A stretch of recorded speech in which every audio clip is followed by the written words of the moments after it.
Selamat berjumpa kembali Bapak Ibu Saudara di dalam renungan singkat Sekolah Tinggi Teologi Saint Paul Bandung. Berharap di tahun yang baru ini semua sehat-sehat ya. Kita bersama-sama akan merenungkan bagian firman Tuhan yang terambil dari Mazmur 147 ayat yang pertama sampai ayatnya yang ke-12. Saya akan membacakan bagi Bapak Ibu Saudara sekalian. Haleluya, sungguh bermazmur bagi Allah kita itu baik, bahkan indah dan layaklah memuji-muji itu. Tuhan membangun Yerusalem. Ia mengumpulkan orang-orang Israel yang tercerai-berai.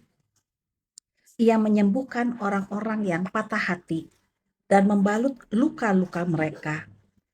Ia menentukan jumlah bintang-bintang dan menyebut nama-nama semuanya. Besarlah Tuhan kita dan berlimpah kekuatan. Kebijaksanaannya tak terhingga. Tuhan menegakkan kembali orang-orang yang tertindas, tetapi merendahkan orang-orang fasik sampai ke bumi. Bernyanyilah bagi Tuhan dengan nyanyian syukur. Bermazmurlah bagi Allah kita dengan kecapi.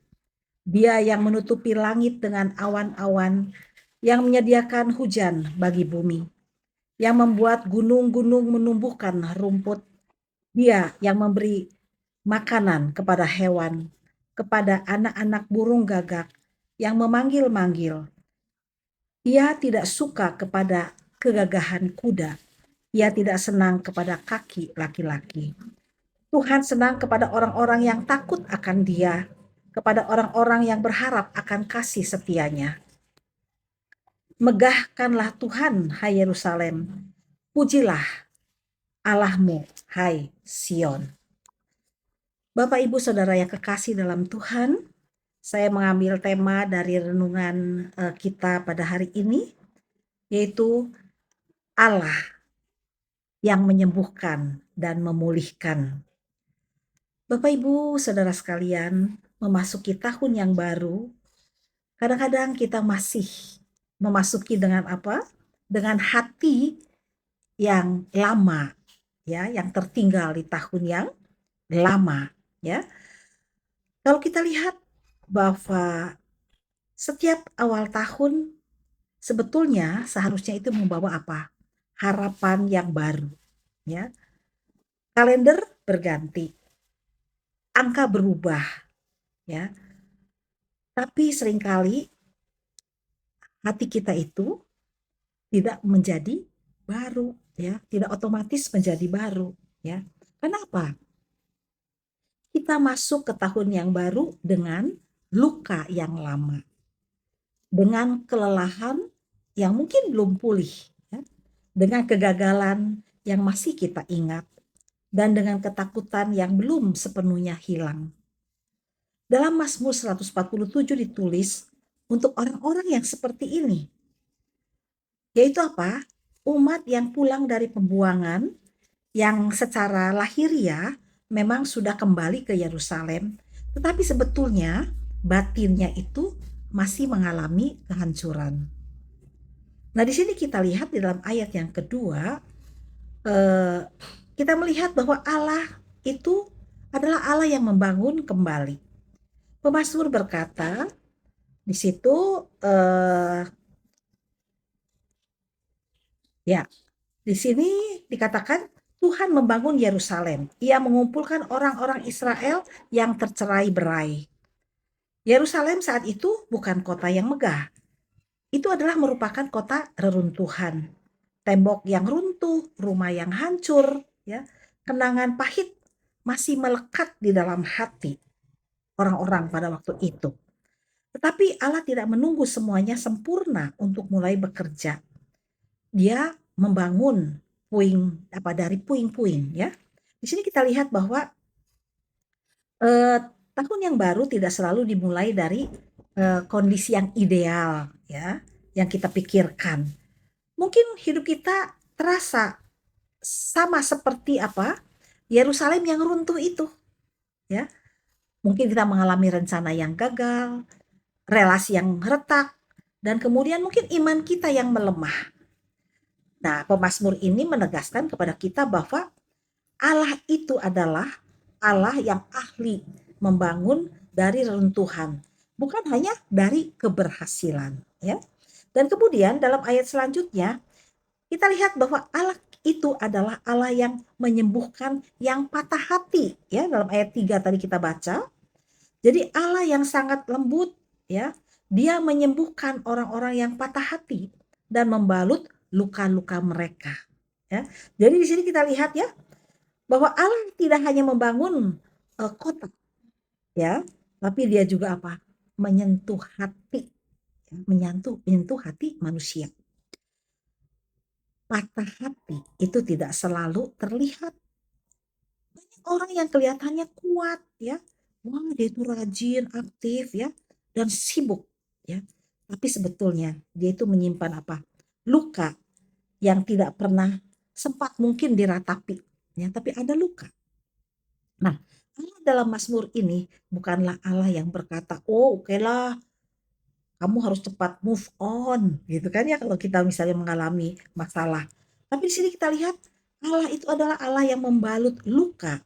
Satu persatu dia membalut luka, ya. Nah, jadi di sini kita lihat bahwa mungkin saat ini kita memasuki tahun yang baru, ya. Mungkin Allah tidak langsung memberi kita solusi yang cepat, ya, dengan masalah-masalah yang kita hadapi. Tapi sebetulnya Tuhan menawarkan apa? Proses penyembuhan yang setia, yang terus-menerus berlanjut dalam hidup kita, ya. Kesembuhan dalam Alkitab seringkali bukan apa? Bukan penghapusan masa lalu, ya. Melainkan apa? Pemulihan makna di dalamnya itu, ya. Dan kemudian yang berikut di ayat selanjutnya ayat 4 sampai 6 kita melihat bahwa sebetulnya Allah yang besar itu, ya, Allah itu adalah Allah yang besar, namun dia juga adalah Allah yang maha peka, ya. Pemazmur di sini mengatakan apa? Lalu mengangkat pandangan kita ke langit, Allah menghitung bintang-bintang dan memberi nama pada semuanya. Lalu tiba-tiba ia kembali ke bumi. Allah menegakkan orang-orang yang tertindas. Nah, ini memang seperti kontras ya, tapi ini kontras yang sangat indah ya. Jadi Allah itu adalah Allah yang mengatur kosmos, tapi dia itu adalah Allah yang peduli kepada mereka yang rapuh. Nah, di sini kita melihat sebetulnya ya, seringkali kita merasa terlalu kecil untuk diperhatikan Allah, terlalu lemah, terlalu gagal, dan terlalu saya ini apalah gitu ya, saya ini orang biasa. Tapi dalam pemazmur ini kita melihat bahwa itu dibantah semuanya tanggapan seperti itu. Justru apa? Perhatian Allah itu tertuju pada mereka yang tertindas dan bersandar kepadanya. Ya. Dan kemudian di ayat yang terakhir dalam 10 sampai ke 12 di sini kita lihat bahwa Allah yang tidak terpikat oleh kekuatan, ya. Di sini jadi ayat ini sangat relevan dengan budaya modern kita saat ini. Allah tidak berkenan kepada kekuatan kuda, ya. Ia tidak senang pada kegagahan prajurit. Dengan kata lain apa? Allah tidak terkesan oleh apa? Power yang kita miliki atau kuasa yang kita miliki atau penampilan, performa atau dan prestasi kita. Yang berkenan kepada Allah adalah apa? Orang yang takut akan Dia. Orang yang berharap pada kasih setianya. Nah, jadi mungkin di awal tahun kita sering bertanya, apa sih target saya? Ya, apa sih pencapaian saya?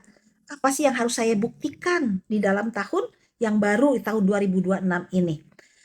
Nah, tapi dalam Mazmur 147 ini pertanyaannya berbeda.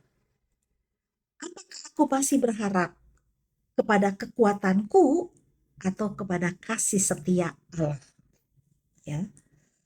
Jadi seharusnya melangkah ke tahun yang baru itu dengan harapan yang benar, ya. Mazmur 147 mengajarkan apa? Kepada kita cara yang sehat memasuki tahun yang baru, ya. Bukan dengan anggapan bahwa kita kuat, melainkan dengan iman bahwa Allah itu setia memulihkan. Bukan dengan menyangkal luka, melainkan dengan membawa luka itu kepada Allah yang membalut. Bukan dengan mengandalkan kehebatan diri, melainkan dengan bersandar pada kasih setia Tuhan. Nah, Bapak Ibu Saudara, kiranya di tahun yang baru ini kita boleh melangkah bukan sebagai orang yang sudah utuh, yang sempurna, tetapi sebagai orang yang sedang dipulihkan oleh Allah yang setia, membangun, menyembuhkan, dan memelihara. Terpujilah Tuhan. Amin. Mari kita berdoa.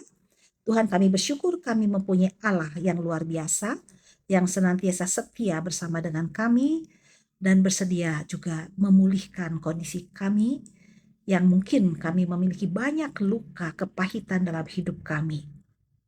Tapi Engkau adalah Allah yang setia menyembuhkan dan memulihkan kami. Terima kasih Bapa, terpujilah nama Tuhan. Dalam nama Tuhan Yesus kami berdoa. Amin.